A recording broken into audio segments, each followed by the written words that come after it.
Pat Mahomes has a trio of speedy pass catchers, and they have what it takes to make the four of them elite in 2018. I'm going to tell you all about it coming up.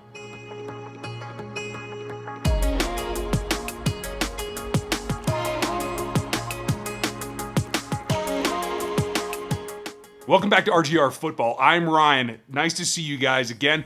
If you're new to the channel, make sure you hit the subscription button as well as that little bell that'll give you a notification whenever a new video goes up. And more importantly, if you like what you're seeing, please give us that thumbs up. It goes a long way towards growing the channel and letting everybody know that it's worth your time to look at this. Comments are always appreciated, and the conversation around here is going great.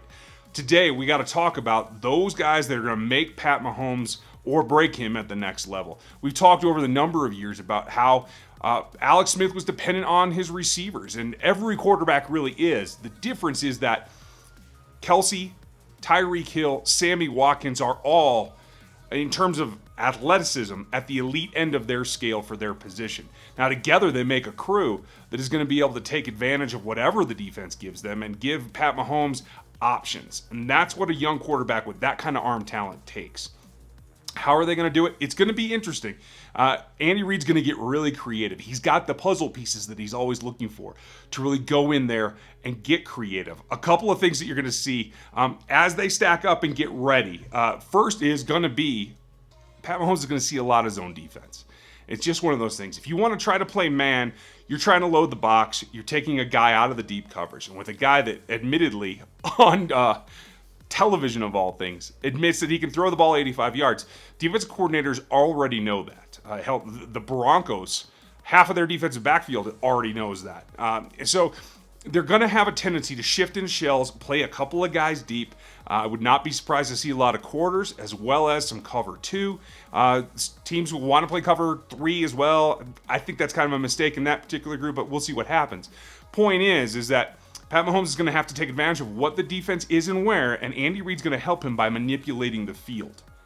Now, if you haven't checked it out yet or you don't know who Matt Waldman is, he did a great piece this last week all about Sammy Watkins and how little wrinkles will help him fit into the Chiefs offense.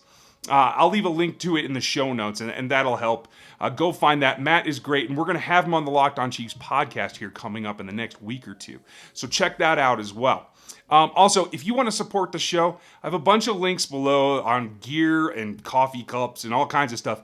Every time you make a purchase through an Amazon link, it helps us a little bit. So if you're inclined, check those out, and we would appreciate anything you can do for us. Now, the next thing that we have to talk about is that the thing that Andy likes to take advantage of, and the thing that's going to work very well, especially for the trio of Kelce, Hill, and Watkins, is the levels concept.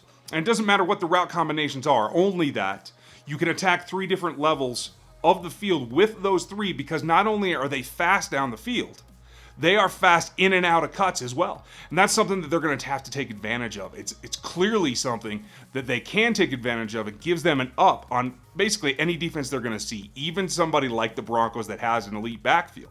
Now, some of the wrinkles that you're going to see, and Matt talked about this, but I want to elaborate on some of it so y'all can see the differences.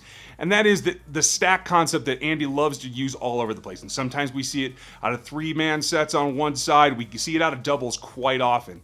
And what they're gearing up to do is to be able to use all of their athletes. You have, beyond Watkins and Hill at the wide receiver spot, you have Chris Conley, who has elite speed as well.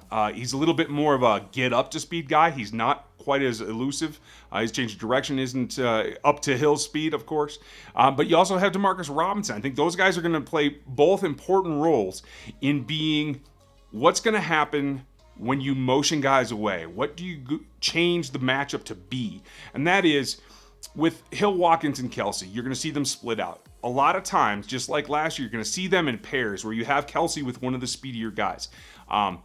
We've seen Hill with Kelce quite a bit, and Matt goes into that. I like the concept of the bigger coupling with Kelce and Watkins together because it demands a little bit more in terms of man attention.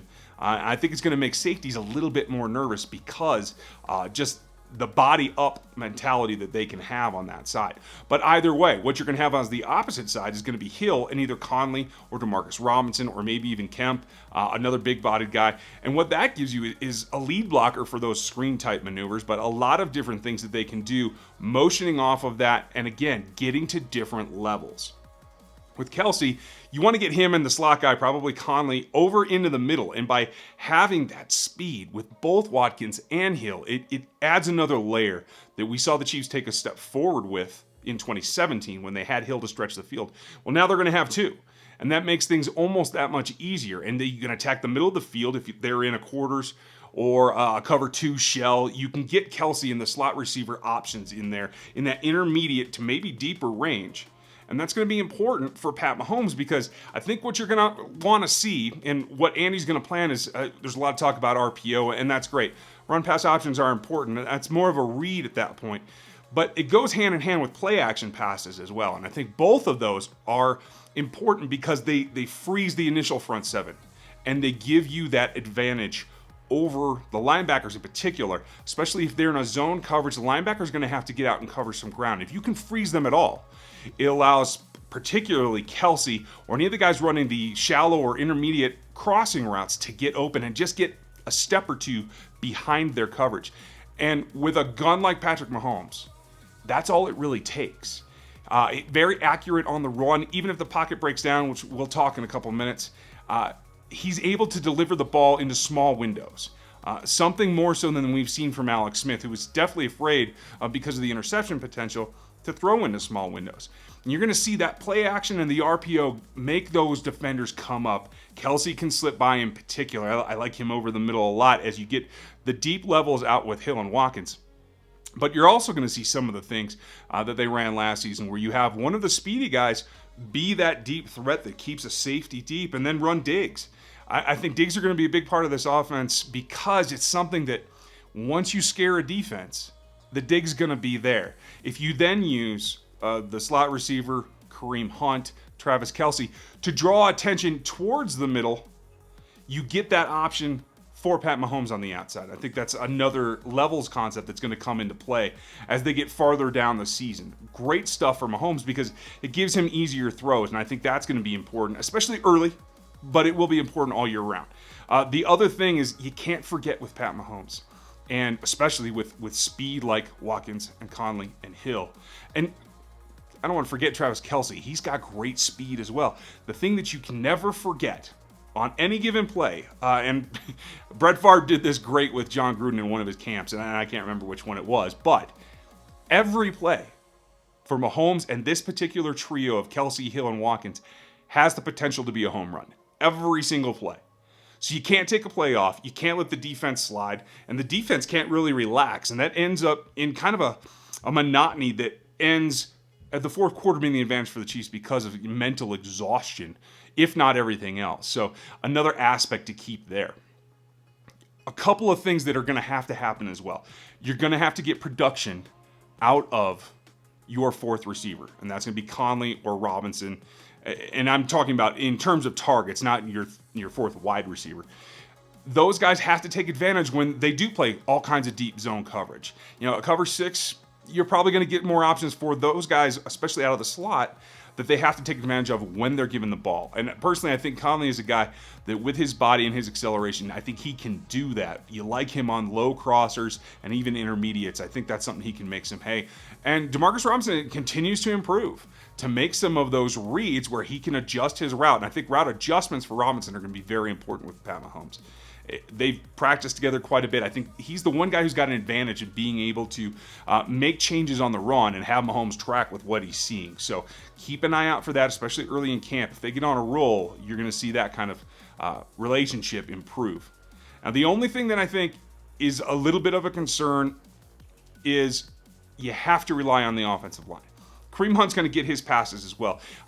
Rumors are that they're going to split him out quite a bit. So that's leaving an empty backfield. And four of the five positions are pretty set, in case of injury at least. Once they get those set and they get a guard in there that they can continue to practice with and get chemistry with, that's going to be the key.